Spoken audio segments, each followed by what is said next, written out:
Hi. See my little microphone? This thing is epic.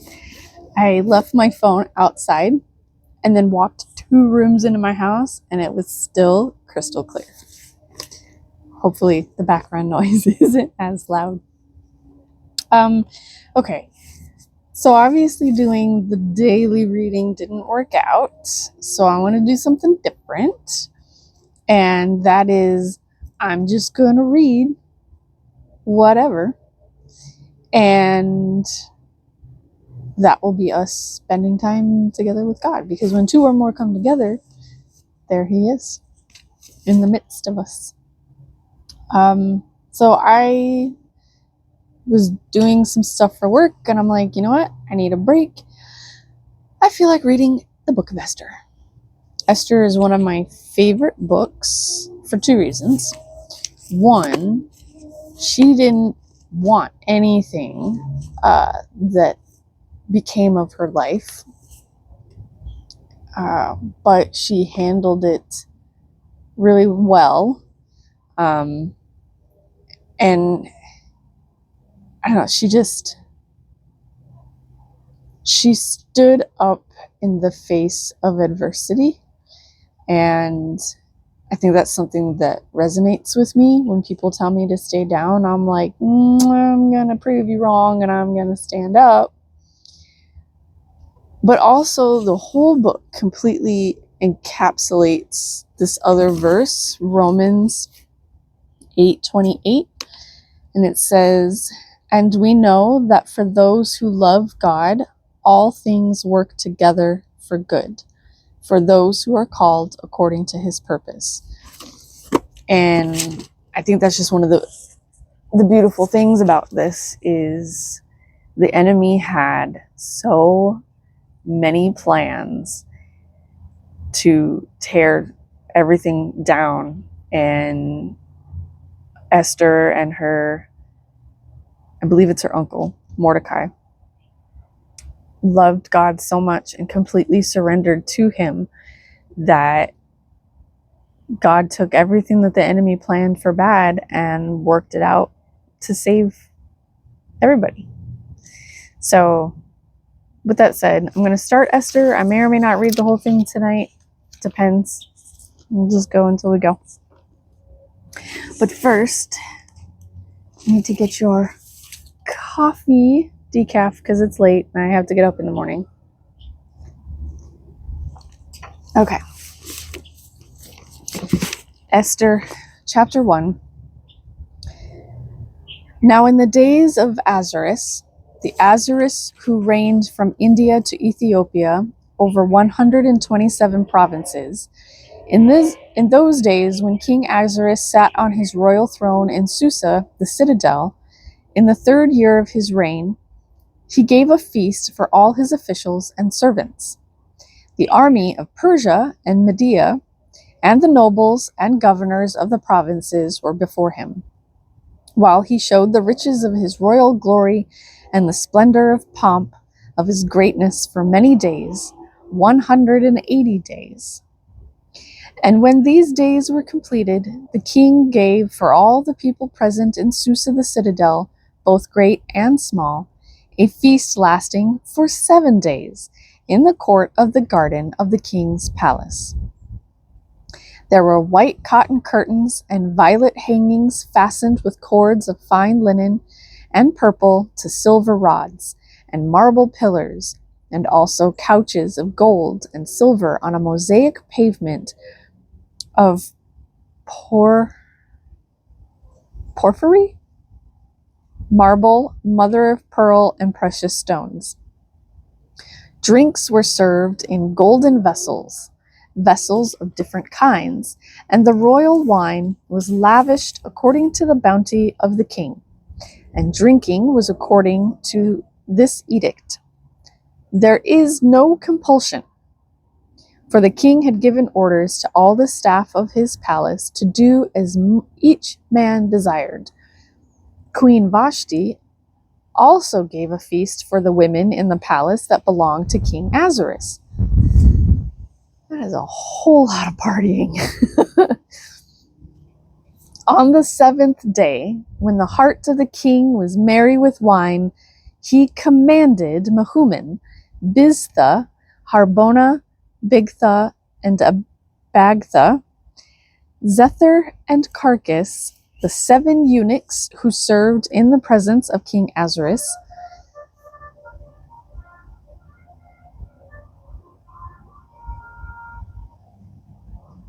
We have 5 minutes. In the presence of King Ahasuerus, to bring Queen Vashti before the king with her royal crown, in order to show the peoples and the princes her beauty, for she was lovely to look at. But Queen Vashti refused to come at the king's command delivered by the eunuchs. At this, the king became enraged, and his anger burned within him.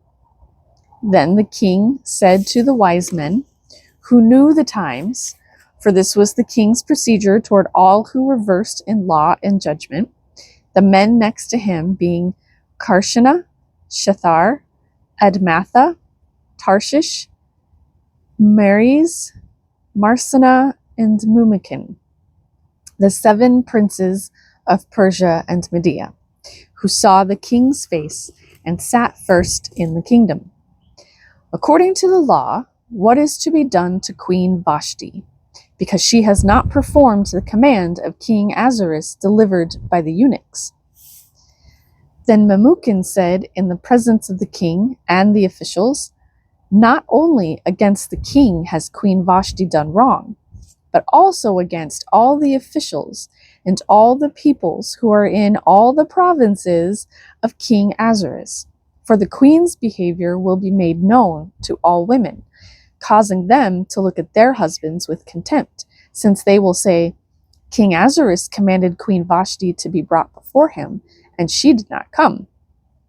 This very day, the noble women of Persia and Media who have heard of the queen's behavior will say the same to all the king's officials, and there will be contempt and wrath in plenty. If it please the king, let a royal order go out from him, and let it be written among the laws of the Persians and the Medes, so that it may not be repealed, that Vashti is never again to come before King Ahasuerus. And let the king give her royal position to another who is better than she. So when the decree made by the king is proclaimed throughout all his kingdom, for it is vast, all women will give honor to their husbands, high and low alike.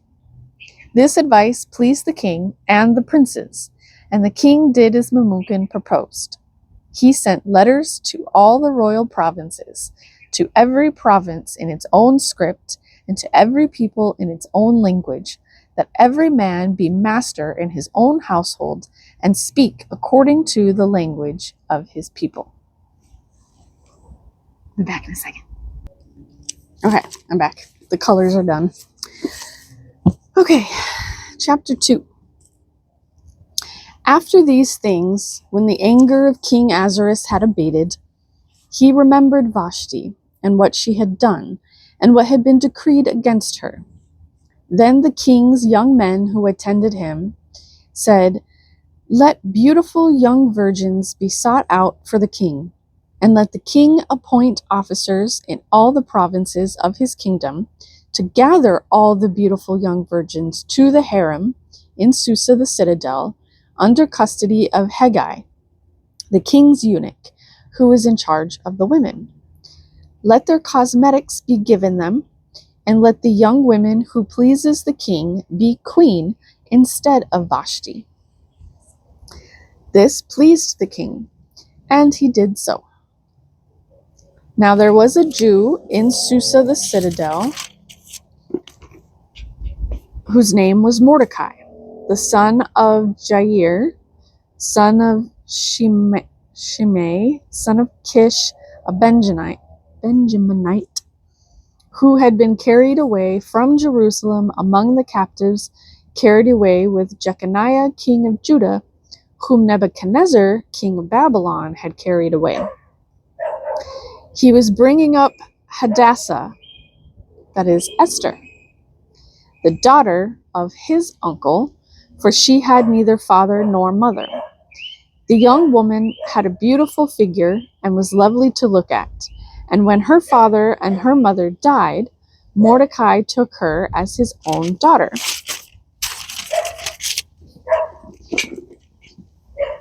So when the king's order and his edict were proclaimed, and when many young women were gathered in Susa, the citadel, in custody of Hegai, Esther also was taken into the king's palace and put in custody of Hegai, who had charge of the women. And the young woman pleased him and won his favor, and he quickly provided her with her cosmetics and her portion of food, and with 7 chosen young women from the king's palace, and advanced her and her young women to the best place in the harem. Esther had not made known her people or kindred, for Mordecai had commanded her not to make it known. And every day Mordecai walked in front of the court of the harem to learn how Esther was and what was happening to her. Now when the turn came for each young woman to go in to King Ahasuerus, after being 12 months under the regulations for the women, since this was the regular period of their beautifying, 6 months with oil of myrrh, and 6 months with spices and ointments for women, when the young woman went into the king in this way, she was given whatever she desired to take with her from the harem to the king's palace. In the evening she would go in, and in the morning she would return to the second harem in custody of Sheashgaz, the king's eunuch, who was in charge of the concubines. She would not go into the king again unless the king delighted in her, and she was summoned by name. When the turn came for Esther, the daughter of Abihail, the uncle of Mordecai, who had taken her as his own daughter to go into the king, she asked for nothing except what Hegai, the king's eunuch who had charge of the women, advised. Now Esther was winning favor in the eyes of all who saw her. And when Esther was taken to King Ahasuerus into his royal palace in the 10th month, which is the month of Tebeth, in the 7th year of his reign, the king loved Esther more than all the women, and she won grace and favor in his sight more than all the virgins, so that he set the royal crown on her head and made her queen instead of Vashti. Then the king gave a great feast for all his officials and servants. It was Esther's feast. He also granted a remission of taxes to the provinces and gave gifts with royal generosity. Now when the virgins were gathered together the second time, Mordecai was sitting at the king's gate. Esther had not made known her kindred or her people, as Mordecai had commanded her, for Esther obeyed Mordecai just as when she was brought up by him. In those days, Mordecai was sitting at the king's gate. You can come out. Okay.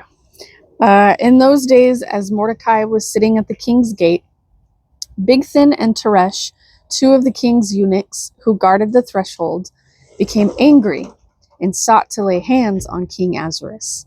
And this came to the knowledge of Mordecai, and he told it to Queen Esther. And Esther told the king in the name of Mordecai.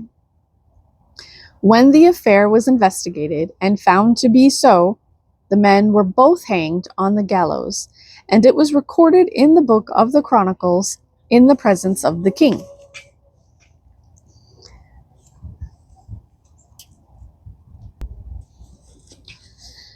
Chapter 3. After these things, King Ahasuerus promoted Haman the Agagite, the son of Hammedatha, and advanced him and set his throne above all the officials who were with him. And all the king's servants who were at the king's gate bowed down and turn the page. Paid homage to Haman, for the king had so commanded concerning him. But Mordecai did not bow down or pay homage. Then the king's servants who were at the king's gate said to Mordecai, "Why do you transgress the king's command?" And when they spoke to him day after day, and he would not listen to them, they told Haman, in order to see whether Mordecai's words would stand. For, he had told them that he was a Jew. And when Haman saw that Mordecai did not bow down or pay homage to him, Haman was filled with fury. But he disdained to lay hands on Mordecai alone. So, as they had made known to him the people of Mordecai, Haman sought to destroy all the Jews, the people of Mordecai, throughout the whole kingdom of Ahasuerus.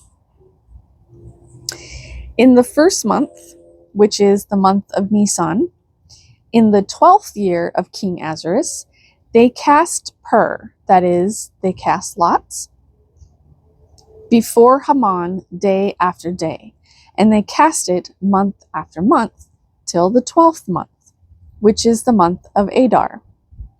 Then Haman said to King Ahasuerus, "There is a certain people scattered abroad and dispersed among the peoples in all the provinces of your kingdom. Their laws are different from those of every other people, and they do not keep the king's laws, so that it is not to the king's profit to tolerate them.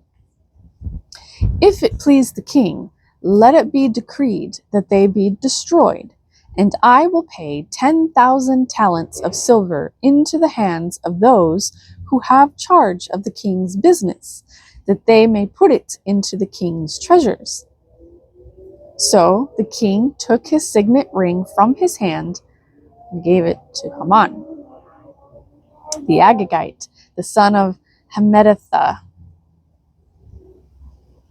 and the enemy of the Jews.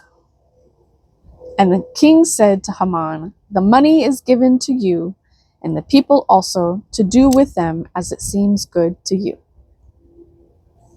Then the king's scribes were summoned on the 13th day of the first month, and an edict, according to all that Haman commanded, was written to the king's satraps, and to the governors over all the provinces, and to the officials of all the peoples, to every province in its own script, to every people in its own language. It was written in the name of King Ahasuerus, and sealed with the king's signet ring. Letters were sent by couriers to all the king's provinces with instruction to destroy, to kill, and to annihilate all Jews. And I'm going to pause right there because it just reminded me of another verse that I want to look up and share. So hang on. Okay. So let's read that verse one more time. Letters were sent. So I'm in chapter 3, starting at verse 13. Letters were sent by couriers to all the king's provinces with instruction to destroy, to kill, and to annihilate all Jews. John chapter 10, verse 10. The thief comes only to steal, kill, and destroy. This is Jesus speaking. I came that they may have life and have it abundantly. Okay. That's how the Holy Spirit works, you know? You read something and then he'll be like, "Oh, put this verse over here," and it connects. So we read something from Old Testament, and even, you know, when I first started that was in talking about Romans, is in the New Testament. now we continue reading in Esther, and here's a verse from the New Testament. And that's how it works. They're connected. They're not separate. Okay? All right, so let's continue. Okay. To annihilate all Jews, young and old, women and children, in one day, the 13th day of the 12th month, which is in the month of Adar, and to plunder their goods. A copy of the document was to be issued as a decree in every province by proclamation to all the peoples to be ready for that day. The couriers went out hurriedly by order of the king, and the decree was issued in Susa the citadel. And the king and Haman sat down to drink. But the city of Susa was thrown into confusion. Chapter 4. When Mordecai learned of all that had been done, Mordecai tore his clothes and put on sackcloth and ashes, and went out into the midst of the city, and he cried out with a loud and bitter cry. He went up to the entrance of the king's gate, for no one was allowed to enter the king's gate clothed in sackcloth. And in every province, wherever the king's command and his decree reached, there was great mourning among the Jews, with fasting and weeping and lamenting, and many of them lay in sackcloth and ashes. When Esther's young women and her eunuchs came and told her, the queen was deeply distressed. She sent garments to clothe Mordecai, so that he might take off his sackcloth, but he would not accept them. Then Esther called for Hathach, one of the king's eunuchs, who had been appointed to attend her, and ordered him to go to Mordecai to learn what this was and why it was. Hathach went out to Mordecai in the open square of the city in front of the king's gate. And Mordecai told him all that had happened to him, and the exact sum of money that Haman had promised to pay into the king's treasuries for the destruction of the Jews. Mordecai also gave him a copy of the written decree issued in Susa for their destruction, that he might show it to Esther and explain it to her, and command her to go to the king to beg his favor and plead with him on behalf of her people. And Hathach went and told Esther what Mordecai had said. Then Esther spoke to Hathach and commanded him to go to Mordecai and say, all the king's servants and the people of the king's provinces know that if any man or woman goes to the king inside the inner court without being called, there is but one law: to be put to death, except the one to whom the king holds out the golden scepter so that he may live. But as for me, I have not been called to come into the king these 30 days, 30. And they told Mordecai what Esther had said. Then Mordecai told them to reply to Esther, do not think to yourself that in the king's palace you will escape, any more than all the other Jews. For if you keep silent at this time, relief and deliverance will rise for the Jews from another place, but you and your father's house will perish. And who knows whether you have not come to the kingdom for such a time as this. Then Esther told them to reply to Mordecai, go, gather all the Jews to be found in Susa, and hold a fast on my behalf, and do not eat or drink for 3 days, night or day. I and my young women will also fast as you do. Then I will go to the king, though it is against the law, and if I perish, I perish. Mordecai then went away and did everything as Esther had ordered him. Chapter 5. Okay. On the third day, Esther put on her royal robes and stood in the inner court of the king's palace, in front of the king's quarters, while the king was sitting on his royal throne, inside the throne room, opposite the entrance to the palace. And when the king saw Queen Esther standing in the court, she won favor in his sight. And he held out to Esther the golden scepter that was in his hand. Then Esther approached and touched the tip of the scepter. And the king said to her, "What is it, Queen Esther? What is your request? It shall be given you, even to the half of my kingdom." And Esther said, "If it please the king, let the king and Haman come today to a feast that I have prepared for the king." Then the king said, "Bring Haman quickly, so that we may do as Esther has asked." So the king and Haman came to the feast that Esther had prepared. And as they were drinking wine after the feast, the king said to Esther, "What is your wish? It shall be granted you. And what is your request? Even to the half of my kingdom. It shall be fulfilled." Then Esther answered, "My wish and my request is, if I have found favor in the sight of the king, and if it please the king to grant my wish and fulfill my request, let the king and Haman come to the feast that I will prepare for them, and tomorrow I will do as the king has said."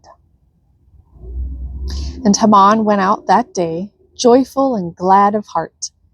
But when Haman saw Mordecai in the king's gate, that he neither rose nor trembled before him, he was filled with wrath against Mordecai. Nevertheless, Haman restrained himself and went home, and he sent and brought his friends and his wife Zeresh. And Haman recounted to them the splendor of his riches, the number of his sons, all the promotions with which the king had honored him, and how he had advanced him above the officials and the servants of the king. Then Haman said, "Even Queen Esther, let no one but me come with the king to the feast she prepared. And tomorrow also I am invited by her together with the king. Yet all this is worth nothing to me, so long as I see Mordecai the Jew sitting at the king's gate." Then his wife Zeresh and all his friends said to him, "Let a gallows 50 cubits high be made, and in the morning tell the king to have Mordecai hanged upon it." Did I say upon it? Upon it. "Then go joyfully with the king to the feast." This idea pleased Haman, and he had the gallows made. Okay, I probably am going to read the whole book. I think it's like 10 chapters long because it just gets juicy. Okay. Where am I at? Chapter 6. On that night, the king could not sleep, and he gave orders to bring the book of memorable deeds, the Chronicles, and they were read before the king. And it was found written how Mordecai had told about Bigthana and Teresh, two of the king's eunuchs, who guarded the threshold, and who had sought to lay hands on King Ahasuerus. And the king said, "What honor or distinction has been bestowed on Mordecai for this?" The king's young men who attended him said, "Nothing has been done for him." And the king said, "Who is in the court?" Now Haman had just entered the outer court of the king's palace to speak to the king about having Mordecai hanged on the gallows that he had prepared for him. And the king's young men told him, "Haman is there standing in the court." And the king said, "Let him come in." So Haman came in, and the king said to him, What should be done to the man whom the king delights to honor? And Haman said to himself, whom would the king delight to honor more than me? And Haman said to the king, for the man whom the king delights to honor, let royal robes be brought, which the king has worn, and the horse that the king has ridden, and on whose head a royal crown is set. And let the robes and the horse be handed over to the one of the king's most noble officials. Let them dress the man whom the king delights to honor, and let them lead him on the horse through the square of the city, proclaiming before him, thus shall it be done to the man whom the king delights to honor. Then the king said to Haman, hurry, take the robes and the horse, as you have said, and do so to Mordecai the Jew, who sits at the king's gate. Leave out nothing that you have mentioned. So Haman took the robes and the horse, and he dressed Mordecai and led him through the square of the city, proclaiming before him, thus shall it be done to the man whom the king delights to honor. Then Mordecai returned to the king's gate, but Haman hurried to his house, mourning and with his head covered. And Haman told his wife Zeresh and all his friends everything that had happened to him. Then his wise men and his wife Zeresh said to him, if Mordecai, before whom you have begun to fall, is of the Jewish people, you will not overcome him, but will surely fall before him. While they were yet talking with him, the king's eunuchs arrived and hurried to bring Haman to the feast that Esther had prepared.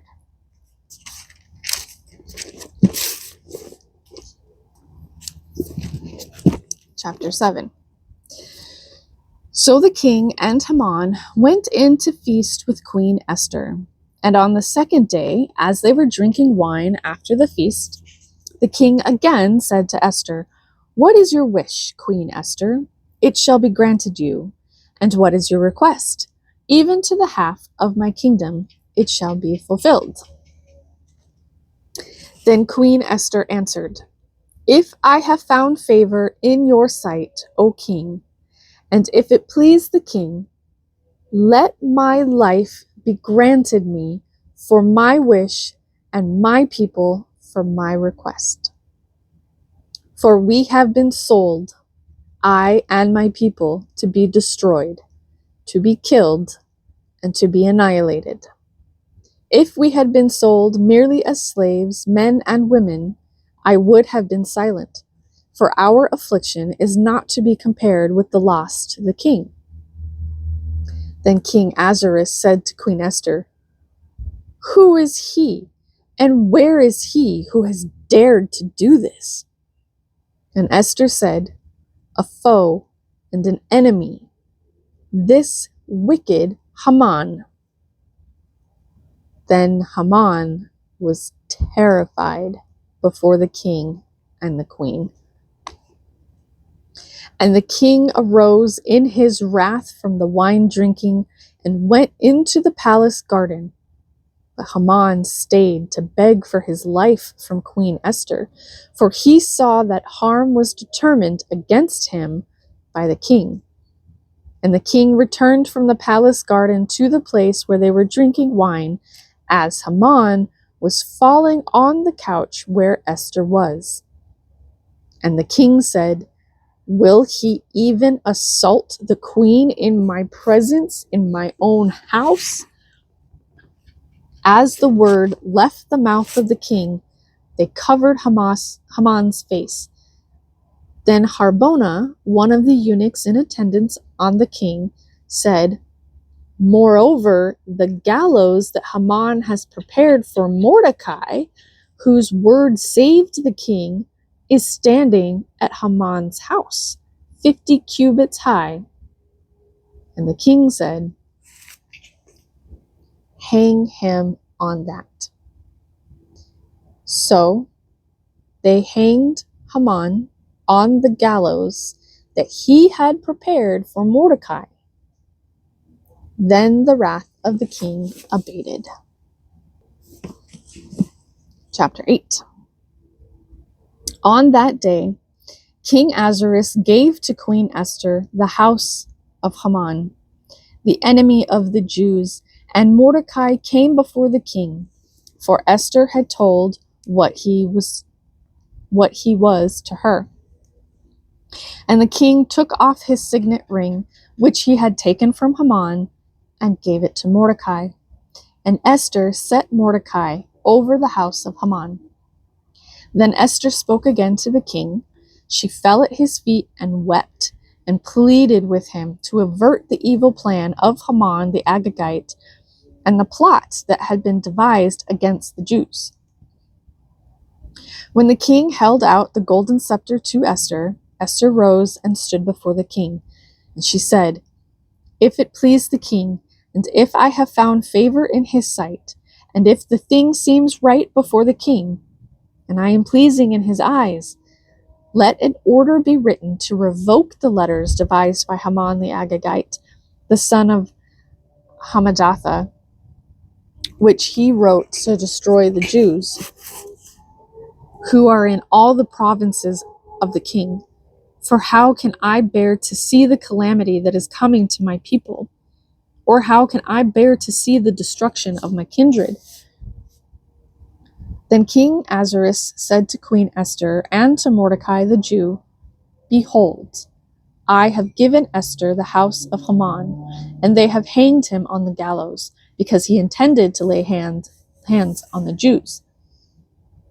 But you may write as you please with regard to the Jews in the name of the king, and seal it with the king's ring, for an edict written in the name of the king and sealed with the king's ring cannot be revoked. The king's scribes were summoned at that time in the 3rd month, which is the month of Sivan, on the 23rd day, and an edict was written according to all that Mordecai commanded concerning the Jews to the satraps and the governors and the officials of the provinces from India to Ethiopia. 127 provinces, to each province in its own script, and to each people in its own language, and also to the Jews in their script and their language. And he wrote in the name of King Ahasuerus and sealed it with the king's signet ring. Then he sent the letters by mounted couriers riding on swift horses that were used in the king's service, bred from the royal stud, saying that the king allowed the Jews who were in every city to gather and defend their lives, to destroy, to kill, and to annihilate any armed force of any people or province that might attack them, children and women included, and to plunder their goods on one day throughout all the provinces of King Ahasuerus on the 13th day of the 12th month, which is in the month of Adar. A copy of what was written was to be issued as a decree in every province, being publicly displayed to all peoples, and the Jews were to be ready on that day to take vengeance on their enemies. So the couriers mounted on their swift horses that were used in the king's service, rode out hurriedly, urged by the king's command, and the decree was issued in Susa the citadel. Then Mordecai went out from the presence of the king in royal robes of blue and white, with a great golden crown and a robe of fine linen and purple, and the city of Susa shouted and rejoiced. The Jews had light and gladness and joy and honor, and in every province and in every city wherever the king's command and his edict reached, there was gladness and joy among the Jews, a feast and a holiday, and many from the peoples of the country declared themselves Jews, for fear of the Jews had fallen on them. Chapter 9. Now in the 12th month, which is the month of Adar, on the 13th day of the same, when the king's command and edict were about to be carried out, on the very day when the enemies of the Jews hoped to gain the mastery over them,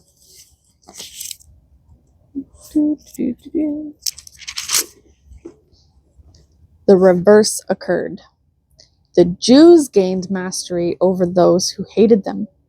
The Jews gathered in their cities throughout all the provinces of King Ahasuerus to lay hands on those who sought their harm, and no one could stand against them, for the fear of them had fallen on all peoples.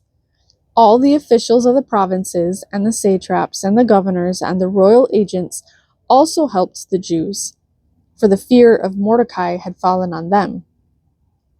For Mordecai was great in the king's house, and his fame spread throughout all the provinces, for the man Mordecai grew more and more powerful. The Jews struck all their enemies with the sword, killing and destroying them, and did as they pleased to those who hated them. In Susa, the citadel itself, the Jews killed and destroyed 500 men, and also killed Parshandatha, and Dalphon, and Aspatha, and Poratha, and Adalia, and Aridatha, and Parmashta, and Arisai, and Aridai, and Vizatha. The 10 sons of Haman, the son of Hamadatha, the son of the Jews, but they laid no hand on the plunder. That very day, the number of those killed in Susa the citadel was reported to the king.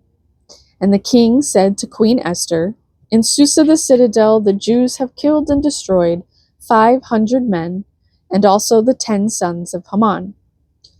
What then have they done in the rest of the king's provinces? Now what is your wish? It shall be granted you. And what further is your request? It shall be fulfilled."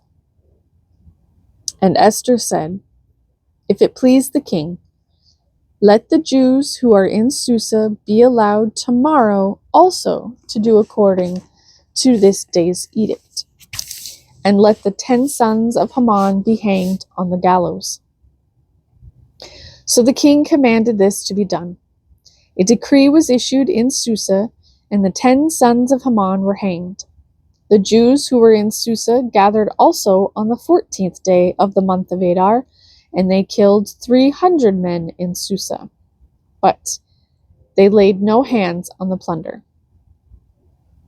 Now the rest of the Jews who were in the king's provinces also gathered to defend their lives, and got relief from their enemies, and killed 75,000 of those who hated them, but they laid no hands on the plunder.